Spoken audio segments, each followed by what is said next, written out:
Two martial arts legends, one arena, and a night that no one expected. Watch closely. The story will keep you guessing until the very end. Make sure to subscribe and leave a like so you don't miss the next story. The Southern Coliseum in Atlanta vibrated with energy as the night of the great martial arts celebration began. The building, a vast dome of steel and light, was overflowing with fans who had come from all across the country to see a rare gathering of legends. The crowd hummed with excitement, their voices blending into a deafening roar that rolled across the arena like a wave. Cameras flashed from every corner, capturing every detail of the event, while banners bearing the faces of famous fighters rippled from the rafters. For many in the audience, this night was not simply about sport, but about witnessing history.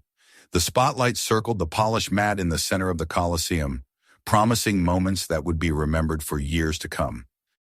Backstage, Chuck Norris stood with his arms folded, his face composed but his words sharp as he spoke to a young reporter named Lena Ortega. She was new to the magazine Combat Vision, barely 3 months into her career, and she trembled with both fear and anticipation as she held her recorder up to the legendary karate champion. "Mr. Norris," she began carefully, "tonight you are here alongside many martial arts icons, including Steven Seagal. What does this gathering mean to you?" For a moment, Chuck seemed thoughtful, but then a small, dismissive smile touched his lips. "I have been in this field for decades," he said in his steady voice. "I competed, I won world titles, and I taught karate when others were still learning basic stances. Steven Seagal is just a movie hero who made some flashy moves look good on screen. That's not the same as real fighting." Lena froze for a moment, shocked by the bluntness of the statement. She had been warned to avoid sensitive subjects, but she had not expected such a direct dismissal of one of the other greats.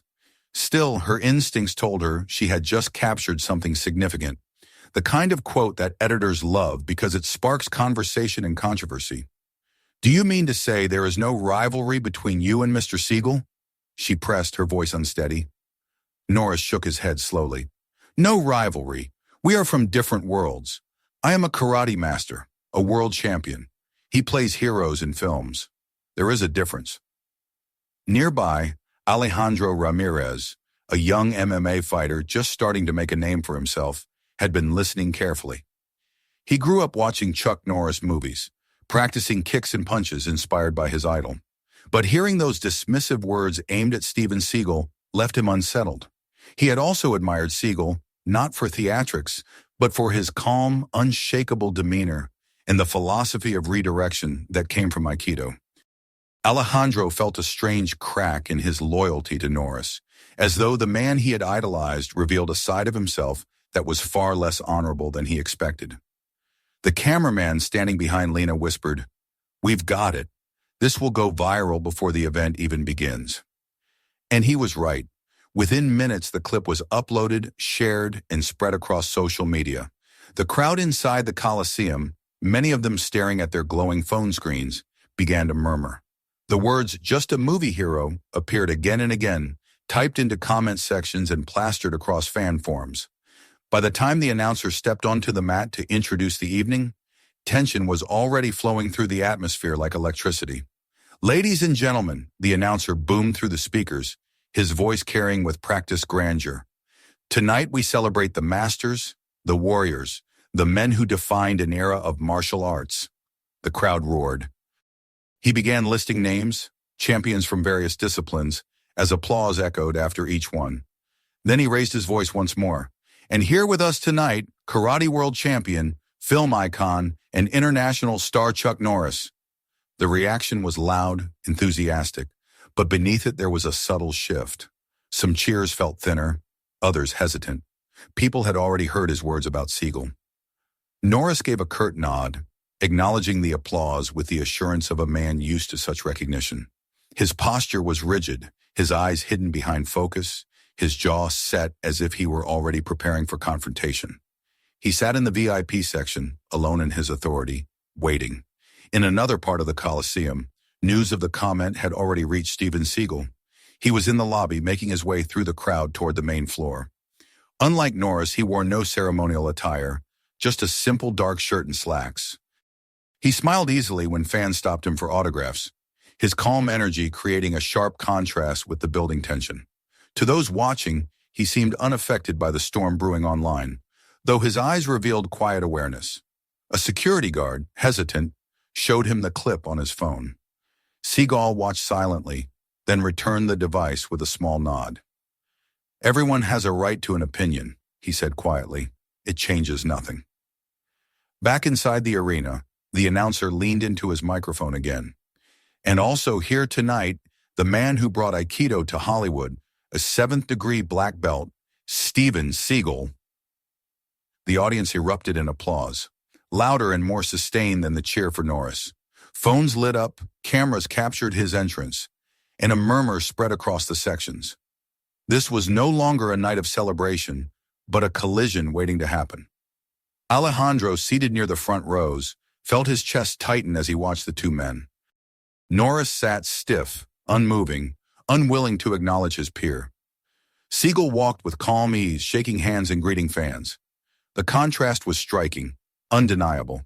And the night, Alejandro realized, was no longer about demonstration matches or exhibitions. It had transformed into something far more volatile. The first exhibition fighters took to the mat, young karate and jiu-jitsu talents showing off their skills. But the audience's attention was divided. Their eyes flicked back and forth between the bouts and the two legends seated on opposite sides of the arena.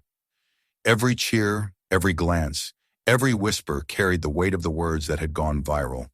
The storm had been lit, and now the Coliseum waited for the inevitable clash. By the end of the first match, the announcer himself gave voice to the tension, his tone just playful enough to mask the sharpness beneath. "What an incredible evening, and how fortunate we are to have so many icons in the house, including Steven Seagal and Chuck Norris. I wonder, will we see something special from these two before the night is over?" The crowd's roar confirmed what everyone already knew. This was no longer a simple celebration.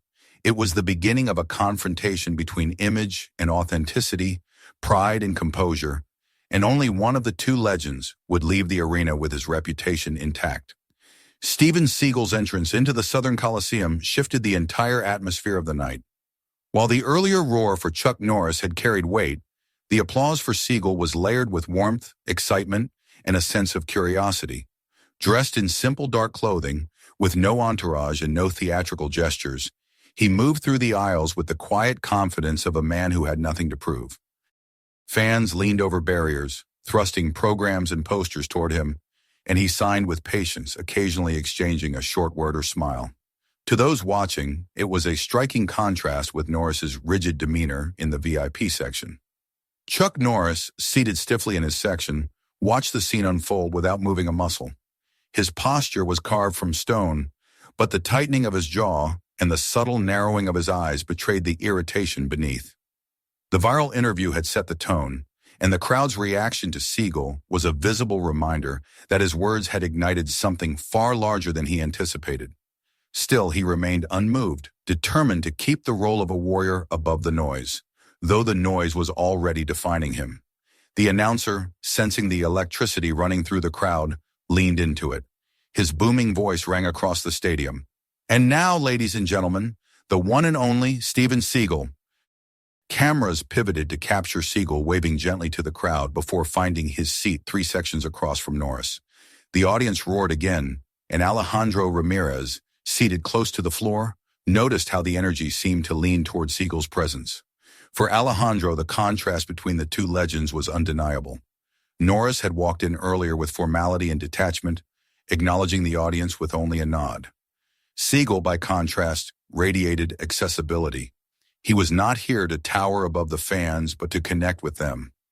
Alejandro thought back to the words he had heard from Norris backstage and felt a sharp tension between the man he admired as a boy and the man who now seemed consumed with protecting his reputation. During a pause between bouts, the announcer's voice cut in again, sly and charged. "It's an honor to have so many great names with us tonight. Chuck Norris, karate champion, film legend, Texas Ranger. And of course, Steven Seagal, Aikido master and Hollywood icon." The camera swept over to Norris first. He gave a tight nod, his face unreadable, though the cheers for his name sounded less enthusiastic now. Then the camera found Seagal, who offered a small smile and lifted a hand in greeting. The cheers were immediate and significantly louder, a clear sign of where the crowd's sentiment was leaning. The energy did not escape Norris's notice. He adjusted slightly in his chair, folding his arms across his chest, though his eyes remained fixed on the mat where the next young fighters were preparing. Yet the crowd's whispers and side glances were unrelenting. They had seen the viral clip, they had heard the dismissal, and now they were comparing. Every moment was judged against the simmering words of disdain that had traveled the digital world in minutes. Meanwhile, Seagal's composure remained calm. He did not seek the spotlight, but it found him naturally. Children approached with their parents, asking for autographs during the intermissions. He bent down to their level, speaking softly, signing programs, and even demonstrating a simple wrist movement for one curious boy. Cameras captured these moments and magnified them onto the arena's large screens, drawing cheers and applause. The contrast grew sharper with every passing minute. Norris sat alone, isolated in his pride, projecting an aura of a champion defending his image. Seagal, in complete opposition, was approachable, grounded, and seemingly uninterested in competing for attention. The arena, buzzing with anticipation, began to sense that the night was no longer about exhibitions and demonstrations. Something deeper was unfolding, something personal between two men who had defined entire eras of martial arts in very different ways. As the next bout concluded, the announcer, ever the showman, leaned once more into the microphone. Ladies and gentlemen, we are witnessing history tonight. With two icons present under one roof, I can't help but wonder, will we see them share the mat before this night is through? The audience erupted into chants, first scattered, then unified, echoing across the steel beams of the dome. Seagal! Seagal! Seagal! Followed by, Norris! Norris! The chants collided, rising into an electrified roar that left no doubt about the hunger in the air. Alejandro felt goosebumps rise on his arms. This was no longer a night of honor and celebration. It was transforming into a stage for something unscripted, raw, and inevitable. He leaned toward Lina Ortega, who was furiously scribbling notes beside him, her recorder still running. This isn't just about martial arts anymore, Alejandro said quietly. Lina didn't look up from her notes, but her nod confirmed the thought. No, she murmured. It's about legacy. From across the arena, Seagal and Norris finally locked eyes for the first time that night. The distance between them was filled with roaring fans, flashing cameras, and a world of unspoken tension. Neither man moved, neither broke his expression, but the silent exchange between them was enough to ignite the next stage of the storm. The Southern Coliseum held its collective breath, sensing that the night had only just begun. The lights dimmed slightly as the announcer declared the beginning of the demonstration block. The crowd, restless from the growing tension, turned their attention toward the mat in the center of the Southern Coliseum. This was the moment where the legends were meant to showcase their arts, not in competition, but as a celebration of tradition and mastery. Yet beneath the surface, everyone knew it would be impossible to separate the demonstrations from the storm already brewing. Chuck Norris was the first to step forward. He wore a crisp white GI with patches stitched carefully across the fabric, his black belt tied tightly at the waist. His assistants, young karate practitioners in identical uniforms, bowed deeply before him. Norris addressed the audience in his firm, commanding tone, outlining the basics of karate: speed, discipline, and precision. He then moved seamlessly into a series of combinations with his partners. Kicks cracked through the air, punches landed with choreographed precision, and the assistants fell back with dramatic flair as each strike found its target. The crowd clapped with enthusiasm, but there was something theatrical about the performance. Every movement looked rehearsed, perfected for presentation. Norris's demonstration reached a crescendo when two assistants attacked him simultaneously. He spun, blocked, and struck with sharp precision, sending them tumbling across the mat. The audience applauded loudly, the sound echoing through the dome. But Alejandro Ramirez, watching from the third row, leaned forward with a thoughtful frown. He admired the technique, but the execution felt too polished, too controlled, as though the entire sequence had been staged for the crowd's benefit rather than to reveal the raw essence of the art. When Norris concluded his performance with a deep bow, he stood tall, his eyes briefly darting toward Steven Seagal in the audience, as if expecting acknowledgement or challenge. The cameras caught the glance and magnified it on the big screen, sending ripples of anticipation through the crowd. Then it was Steven Seagal's turn. Rising from his seat, he walked to the mat without hurry, his movements calm and deliberate. Unlike Norris, he wore no decorated GI, only a plain black training outfit. His assistants, two young Aikido practitioners, joined him on the mat. Seagal bowed respectfully, then spoke with a voice that carried both authority and calm. Aikido, he said, is not about defeating opponents, but about redirecting energy. It is about harmony in the midst of conflict. His first demonstration was quiet and simple. An assistant lunged forward with a strong punch, and Seagal, with minimal movement, shifted his stance, redirected the strike, and guided his partner to the mat.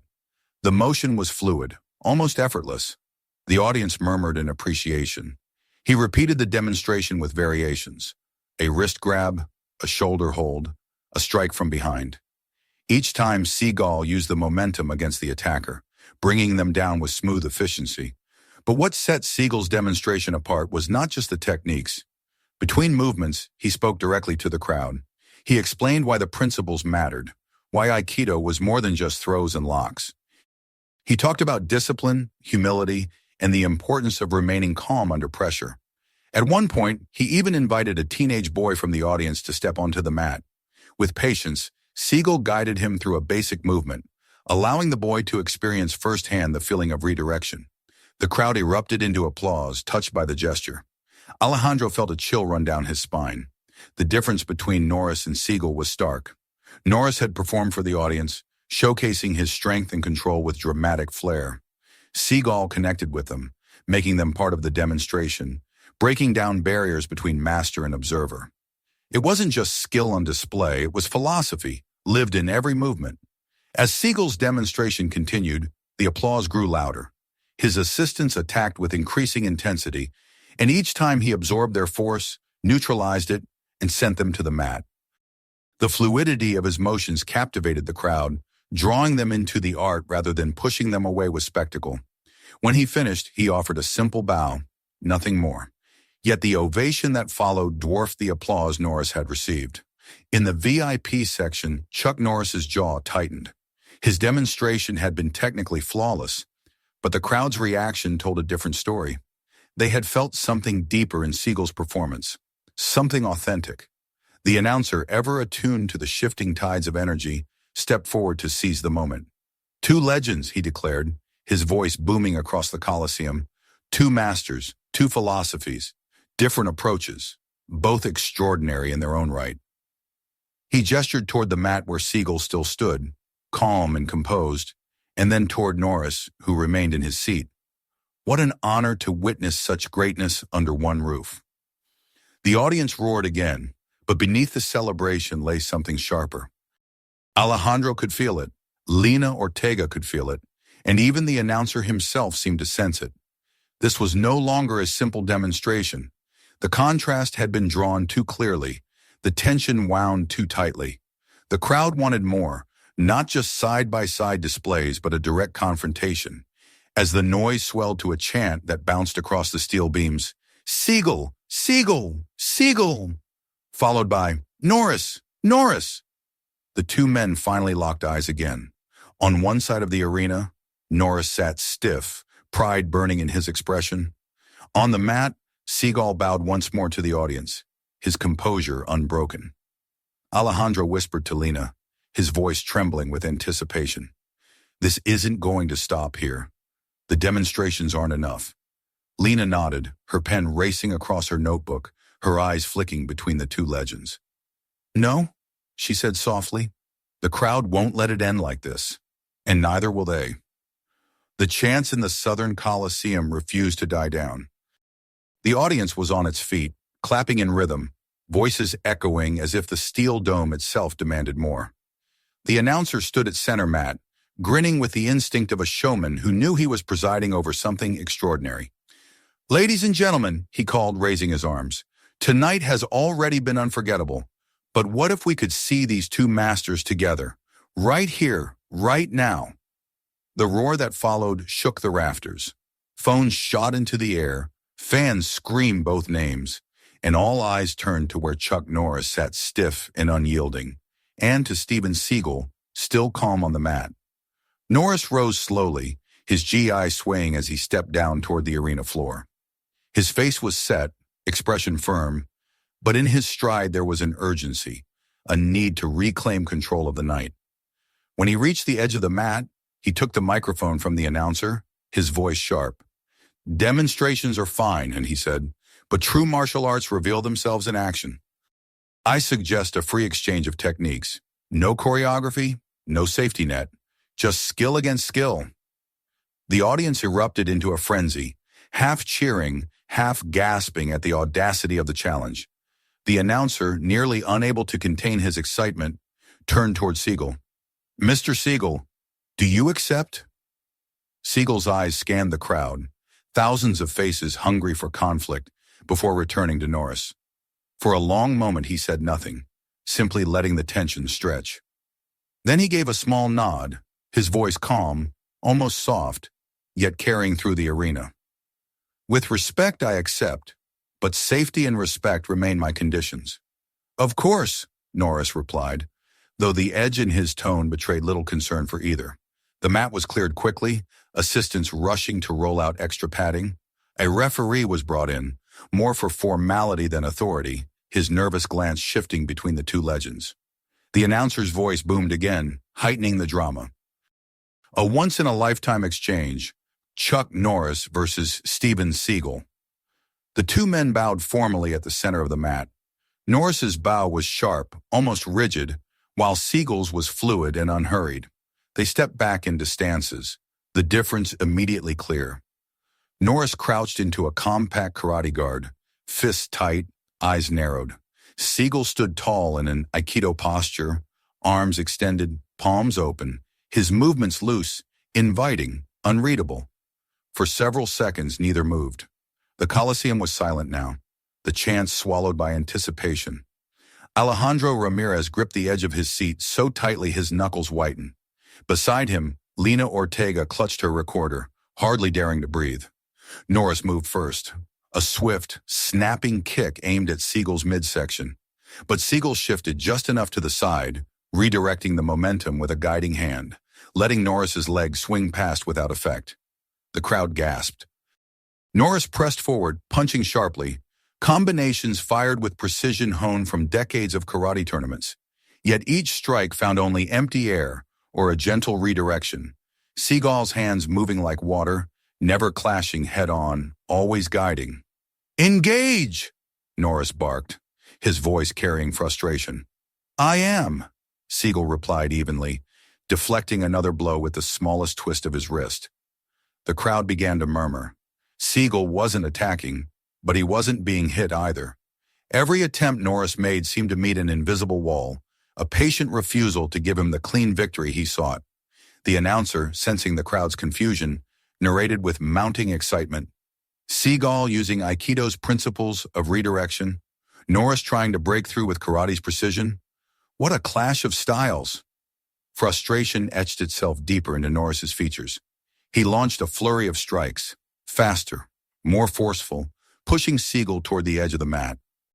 But just as the pressure mounted, Seagal stepped inside the storm. His hand caught Norris's wrist, his body turning smoothly, and with a precise pivot, he redirected the force. Norris stumbled forward, off balance, though he quickly recovered before hitting the mat. The audience erupted, half in shock, half in exhilaration. Alejandro leapt to his feet, heart pounding. "He's not fighting back, he's dismantling him without striking," he exclaimed. Lena scribbled furiously, her recorder catching every cheer and gasp. Norris's jaw clenched. The calm, measured control of his opponent was unraveling his composure. He lunged again, this time aiming for a shoulder grab to set up a throw of his own. But Seagal's movement was quicker, subtler. He sidestepped, swept his arm upward, and with a sudden turn, shifted Norris's momentum into a controlled takedown. Norris hit the mat with a thud that echoed through the Coliseum. The crowd exploded in sound.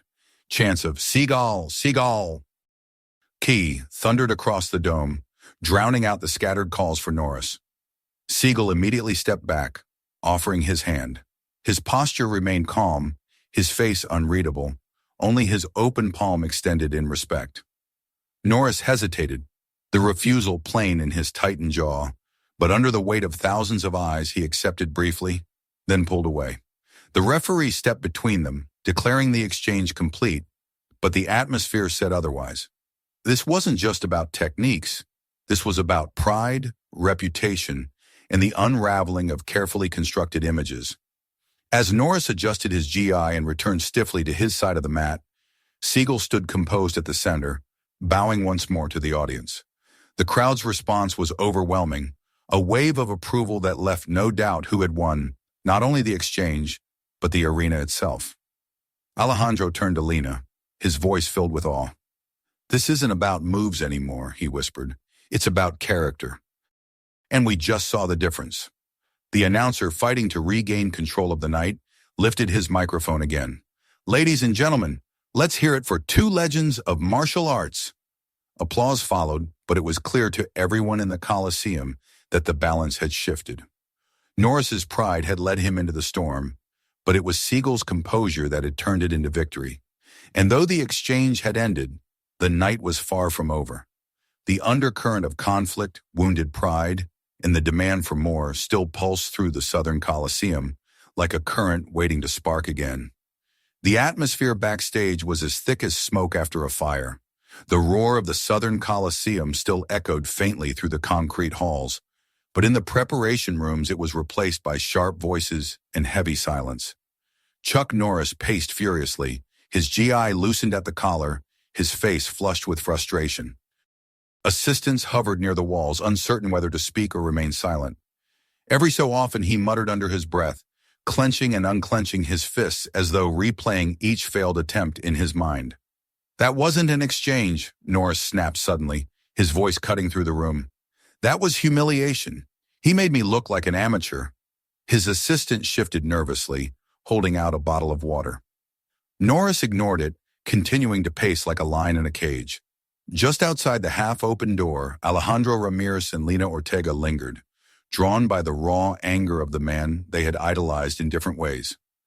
Alejandro, torn between admiration and disappointment, felt the weight of the night pressing against his chest. Lena, recorder still in her hand, whispered, "We shouldn't be here." But neither of them moved. From deeper in the hallway came a calm voice. "Sometimes humiliation isn't given. Sometimes it's revealed." Steven Seagal appeared at the doorway, still in his plain black training clothes, a towel draped casually around his shoulders. His expression was calm, not triumphant, but firm. The room fell into silence at his arrival. Norris turned sharply, his eyes blazing. "You deliberately made me look weak out there." Seagal stepped inside, meeting his gaze without flinching. "I didn't make you look weak, Chuck. I simply didn't make you look strong. There's a difference." The words landed like a hammer, quiet but impossible to ignore. Alejandro held his breath, sensing that he was witnessing something more than a clash of martial arts. This was pride and authenticity colliding in their purest forms. "For 40 years, Norris shot back, I've proven myself in tournaments, on film, in front of crowds all over the world. Tonight you twisted it into some kind of lesson." "No," Seagal said, his tone steady. "Tonight was a reminder. Martial arts isn't about an audience. It's about truth. And truth doesn't bend to protect pride." The silence that followed was unbearable. Alejandro felt compelled to step forward, though his hands trembled. "Mr. Seagal," he began, his voice unsteady, "I wanted to thank you. Your films inspired me to start training when I was a kid." Seagal glanced at him, nodding faintly. Alejandro swallowed and continued, "What I saw tonight, it didn't diminish karate. It showed me something else. That real strength isn't about appearing unbeatable. It's about continuing to learn, even when things don't go your way." For the first time, Seagal's expression softened slightly, and he looked at Alejandro with something close to recognition. "That's the lesson," he said quietly, "though it took me too long to learn it myself." Norris bristled at the words. Easy for you to say when the crowd is cheering your name. But do you know what it's like to carry an image for decades? To live up to it every time you walk on a mat? If, yes, Siegel replied firmly. And that's why I stopped living for the image. The weight of it breaks you. The room fell silent again. Lena, her recorder still running, felt her throat tighten. She was capturing something far beyond a martial arts story. This was legacy unraveling and being rebuilt in real time. Norris stepped closer, towering slightly over Siegel. So what now? You think you've proven something? That you're the better man? Siegel didn't flinch. I don't need to prove anything. Not to you, not to the crowd, not even to myself. What happened tonight wasn't about winning or losing. It was about revealing. The words struck harder than any throw. Norris turned away, his shoulders tense, his fists clenched at his sides. He wanted to argue, to deny, but the truth of it hung in the air, undeniable. Alejandro looked at Siegel again, his heart pounding. If I could ask you one question, he said carefully, for someone who wants a long career in fighting, what matters more, protecting an image of perfection or continuing to learn, even through failure? Siegel studied him for a long moment, then removed the towel from his shoulders, setting it aside as though shedding armor. The second, he said quietly, always the second. The answer hung in the air, heavy and transformative. Alejandro felt it settle deep within him, reshaping the way he thought about everything he had seen and everything he wanted to become. Lena lowered her recorder, her eyes wide. She understood, as did Alejandro, that they had just witnessed the truest moment of the night, not on the mat, but here in the quiet storm of pride and humility. Seagal turned to leave, his steps unhurried, his composure unbroken. The crowd thinks the fight is over, he said as he reached the door. But the real battle always happens inside. With that, he walked into the corridor, leaving the room in silence. Norris stood alone in the center of the preparation room, his shoulders hunched, his face shadowed with anger and something deeper doubt. Alejandro watched him closely, feeling both pity and disillusionment. The man he had idolized as a child seemed smaller now, trapped within the cage of his own pride. When Norris finally turned back toward the wall mirror, his reflection stared back at him, older and more rigid than he wanted to admit. He exhaled heavily, but no words came. Alejandro and Lena exchanged a glance as they stepped quietly out of the room. The echoes of what they had heard followed them down the corridor. For Alejandro, the lesson was etched into his mind. The difference between a man enslaved by image and one who had learned to let it go. Back in the Coliseum, the crowd still buzzed with excitement, unaware of the storm that had just unfolded behind the scenes. The announcer's voice boomed as another exhibition was introduced, but the true story of the night was already being written, not on the mat, but in the hearts and choices of the two men who had stood upon it. Dawn broke over Atlanta, casting warm streaks of orange across the skyline. The Southern Coliseum, now empty and silent, seemed like a relic of a battle that had shaken not only its walls, but the world beyond. Overnight, clips of the free exchange had flooded social media. Millions had already watched Chuck Norris fall to the mat, and Steven Seagal extend his hand in respect. Headlines blazed across news sites. Seagal stays calm as Norris crumbles, a clash of legends, pride versus composure. Yet what resonated most with audiences wasn't the takedown itself, but Seagal's restraint, the refusal to humiliate, the insistence on respect. In a quiet hotel room across town, Steven Seagal sat in meditation. The television played muted footage of the match, but he paid it little attention.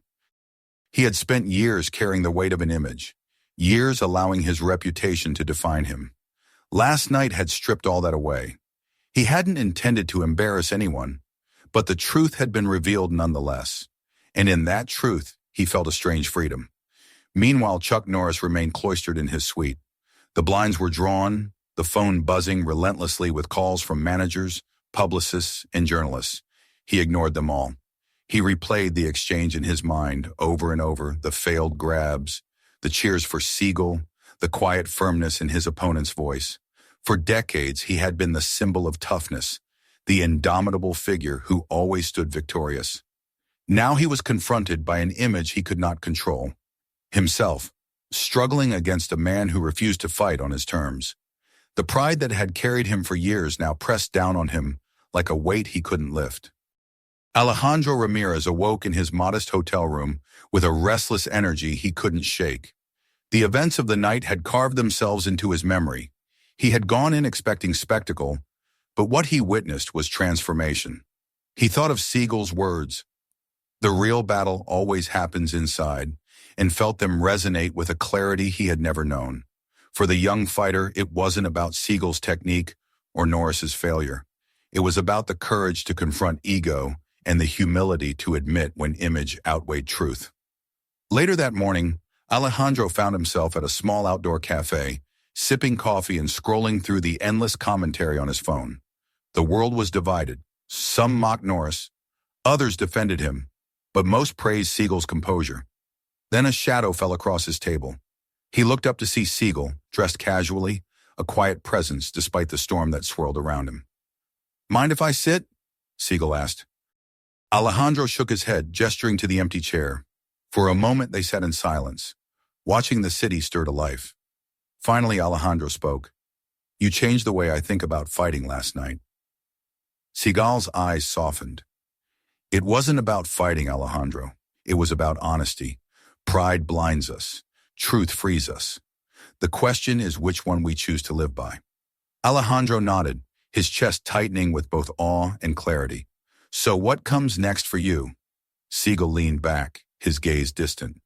"For years I tried to prove myself invincible. Last night reminded me that invincibility is a myth. What matters now is teaching honestly. No illusions, no image to protect, just the art as it is." Across the city, Chuck Norris wrestled with the same question in a very different way. In the solitude of his suite, he finally answered a call from his oldest student, who asked timidly, "Sensei, what do we tell people?" Norris closed his eyes, the weight of years pressing on him. "Tell them I lost," he said at last. The words tasted bitter, but they were the closest thing to truth he had spoken since the night began. Months later, on the outskirts of Atlanta, a modest dojo opened its doors for a special seminar. A simple flyer read, "Reality of Aikido Principles and Limitations," with Steven Seagal.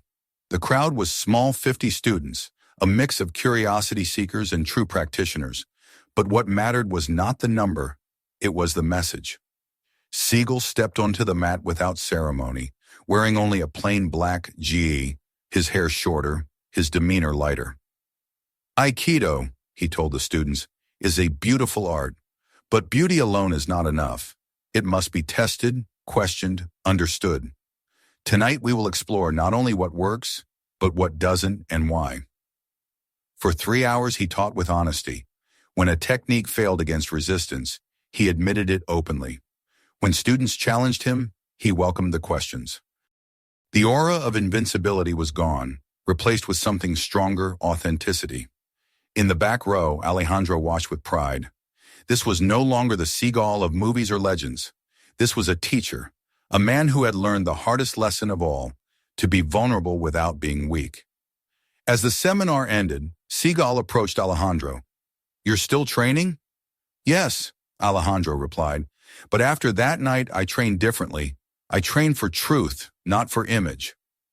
Seagal smiled faintly. "Then you've already won half the battle." Outside the dojo, the evening sky glowed with the last light of sunset. Seagal paused at the door, reflecting on how far he had come. Once he had been trapped by the need to appear unbreakable. Now he understood that the real power lay not in never falling, but in how one rises afterward. The Southern Coliseum would be remembered as the place where pride cracked and authenticity shone. Chuck Norris and Steven Seagal had entered its lights as legends, but only one walked out with his legacy strengthened. And yet Seagal knew the victory was not his over Norris. It was his over himself. As Alejandro left the dojo, his phone buzzed with a message from Lena Ortega. Her latest article was live. "The Fall of Image, the Rise of Truth, Seagal's Transformation." He smiled as he read the closing lines. "True strength is not the illusion of perfection, but the courage to face imperfection honestly." In that, Steven Seagal found the victory of a lifetime. Alejandro slipped the phone into his pocket and walked into the night, carrying with him the lesson that would guide not only his career, but his life. Behind him, the dojo lights dimmed, but the truth that had been revealed would continue to shine long after the crowd's cheers faded. Now it's your turn.